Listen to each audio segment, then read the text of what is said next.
작업장에서 미생물로 인해 발생하는 문제점은 두 가지가 있습니다. 그 문제점은 미생물이 우리의 제품을 손상시킬 수 있다는 것과 환자의 건강에 악영향을 줄 수 있다는 것입니다. 모든 미생물이 환자에게 악영향을 주는 것은 아니지만 그 중에는 매우 위험한 미생물들도 있으므로 이러한 미생물은 제품에서 반드시 제거해야 합니다. 아래 여러 제형의 버튼을 눌러 각 제품의 범위를 조사하고 관리해야 할 미생물이 무엇인지 알아보고 이들 미생물의 발생 원인을 찾아 이들을 관리할 방법이 있는지 알아보도록 하세요.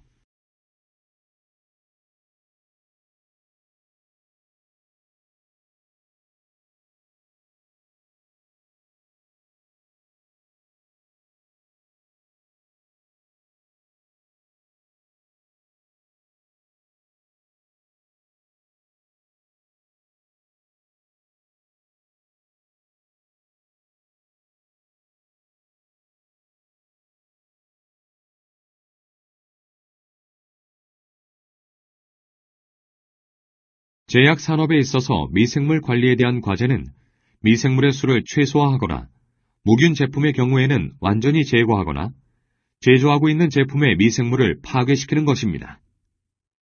이것은 원료와 세척이 잘못되었거나 관리가 안 된 설비, 고여있는 물, 제조 환경 및 작업자 등과 같은 미생물의 주요 발생 원인을 관리함으로써 실현시킬 수 있습니다.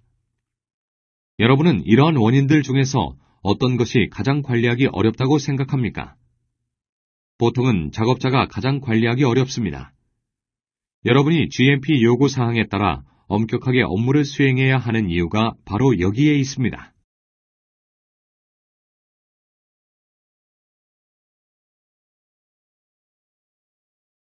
원료는 오염의 주된 원인이 될 수 있습니다.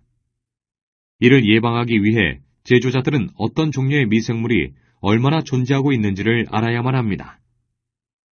이것이 여러분의 회사가 원료 시험을 하는 이유 중에 하나입니다. 원료의 오염은 보통 잘못된 취급과 보관에 의해서 발생합니다. 원료의 오염을 예방하기 위해서는 깨끗하고 건조한 장소에 보관하고 바닥에서 떨어진 곳에 안전하게 보관하며 사용하지 않을 때는 항상 용기를 밀봉해야 합니다.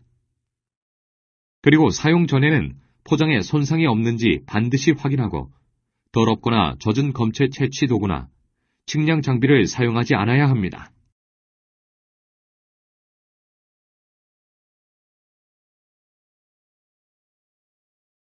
장비 또한 오염의 원인이 될 수 있습니다. 모든 장비를 깨끗하고 위생적으로 유지하기 위해서는 항상 깨끗하고 건조한 상태로 보관하고 사용 후에는 모든 호스에 들어있는 물을 빼낸 후 적절하게 보관해야 합니다. 또한 회사의 SOP에 따라 모든 제품의 잔류물을 제거하고 승인된 소독 절차만을 사용해야 합니다. 장비를 사용 전에는 다시 한번 검사하고 정해진 작업 절차에 따라 유지 관리해야 합니다.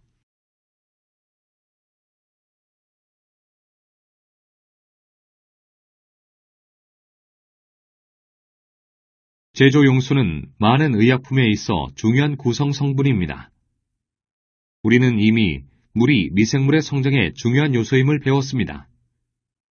따라서 제품의 구성 성분인 물이나 장비를 세척하는 데 사용하는 물을 잘 관리해야 합니다. 제조 용수에 대해서는 미생물 모니터링 프로그램을 정기적으로 실시하고 시스템에 대한 정기적인 소독을 해야 하며 검체 채취 시에는 주의를 기울여 시스템이나 검체가 오염되지 않도록 해야 합니다.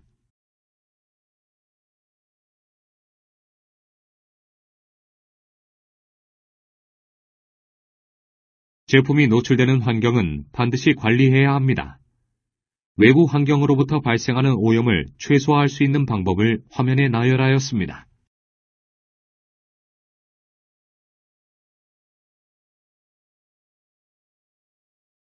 사람들은 미생물 오염의 가장 큰 원인이며 관리하기 가장 어렵습니다. 의약품 제조소에서 일하기 위해서는 엄격한 위생관리 규범을 따라야만 합니다. 항상 무진복을 착용하고 맨손으로 제품을 다루지 않도록 해야 합니다. 또한 화장실에 다녀온 후에는 손을 씻고 감염에 걸렸을 경우에는 관리자에게 즉시 보고해야 하며 GMP 작업장 내에서 음식물을 먹지 않아야 합니다.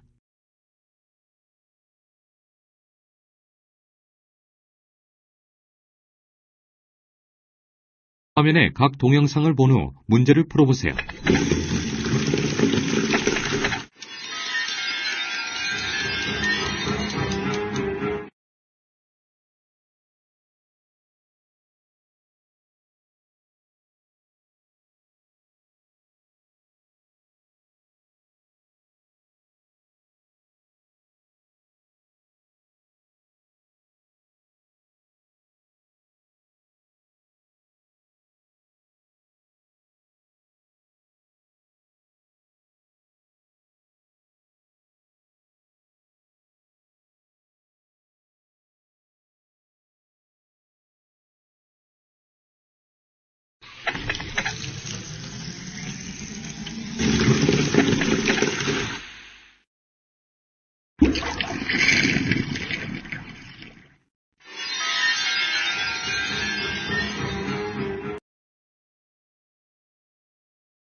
Oh, yuck. Sorry.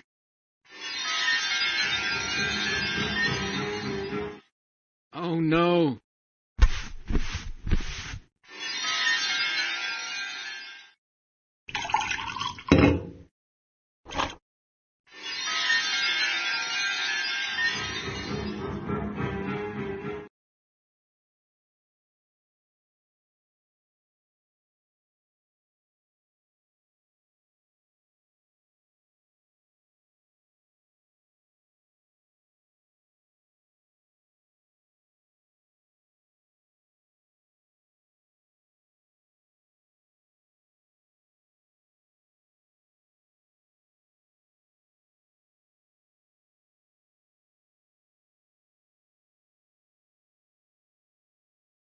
중요한 내용들을 요약해 보도록 하겠습니다.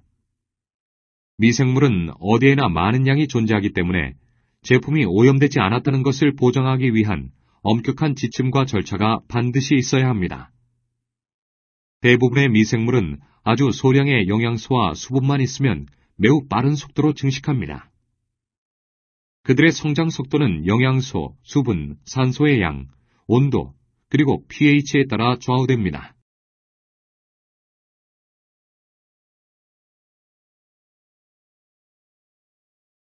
작업장에서 미생물을 관리하기 위해서는 장비나 작업구역을 깨끗하고 건조하게 유지하고 우수한 관리 지침을 준수해야 합니다. 또한 사용 전에 모든 장비를 세척, 소독하고 세척한 장비의 취급에 주의해야 합니다. 그리고 위생적인 작업 규정에 따라 작업을 수행해야 합니다.